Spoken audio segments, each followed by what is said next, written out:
तो नमस्कार दोस्तों, आज हम जानेंगे आवर्धन के बारे में। आवर्धन को एम से सूचित करते हैं और आवर्धन को मैग्नीफिकेशन कहते हैं। तो देखिए, मैग्नीफिकेशन 4 टाइप का होता है। पहला रेखीय आवर्धन जिसको लीनियर मैग्नीफिकेशन कहते हैं, दूसरा क्षेत्रफलीय आवर्धन जिसको एरियल मैग्नीफिकेशन कहते हैं, तीसरा आयतन आवर्धन यानी वॉल्यूम मैग्नीफिकेशन कहते हैं, चौथा अनुदैर्ध्य आवर्धन लॉन्गिट्यूडिनल मैग्नीफिकेशन। कोई पूछे कि रेखीय आवर्धन क्या है? तो हमेशा याद रखिएगा, ये अवतल दर्पण है। अवतल दर्पण के सामने कोई वस्तु रखेंगे तो वस्तु की ऊंचाई अलग होगी h और उसका प्रतिबिंब की ऊंचाई अलग होगी h डैश। तो प्रतिबिंब की ऊंचाई h डैश और वस्तु की ऊंचाई h डैश और h के अनुपात को ही रेखीय आवर्धन कहते हैं।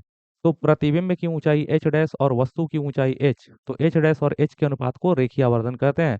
और रेखीय आवर्धन निकालने पे आता है, जानते हो, m बराबर माइनस भी बाई यू। m बराबर माइनस भी बाई यू।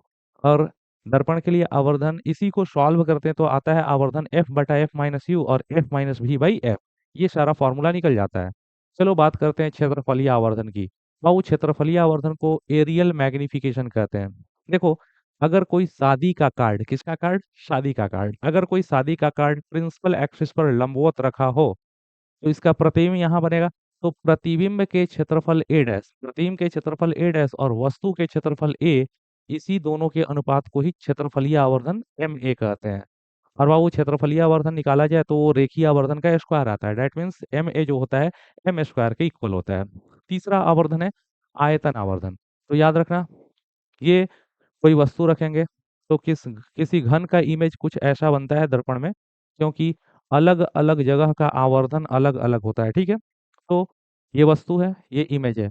तो प्रतिबिंब के आयतन भी डैश, इमेज के आयतन भी डैश और ऑब्जेक्ट के आयतन भी, इमेज के आयतन भी डैश और ऑब्जेक्ट के आयतन भी, इसी के अनुपात को ही वॉल्यूम मैग्निफिकेशन कहते हैं। और चौथा आवर्धन है बाबू अनुदैर्ध्य आवर्धन जिसको लॉन्गिट्यूडनल मैग्निफिकेशन कहते हैं।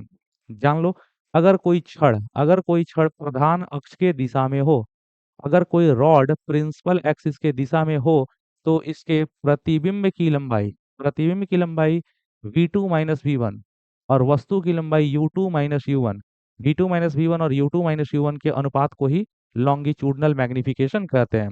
और v2 माइनस वी वन मतलब डेल्टा v बटा u2 माइनस यू वन मतलब डेल्टा u। और छोटे वस्तु, अगर ये वस्तु छोटी रहती है तो उसके लिए होता dv बाई डी और उसको कैलकुलेट किया जाता है तो माइनस एम स्क्वायर होता है। यानी लॉन्गिट्यूडनल मैग्निफिकेशन छोटे ऑब्जेक्ट के लिए लीनियर मैग्निफिकेशन के स्क्वायर के निगेटिव के इक्वल होता है। ठीक है, तो इतने शॉर्ट वीडियो में ये सारी जानकारी दी गई। Okay, thank you.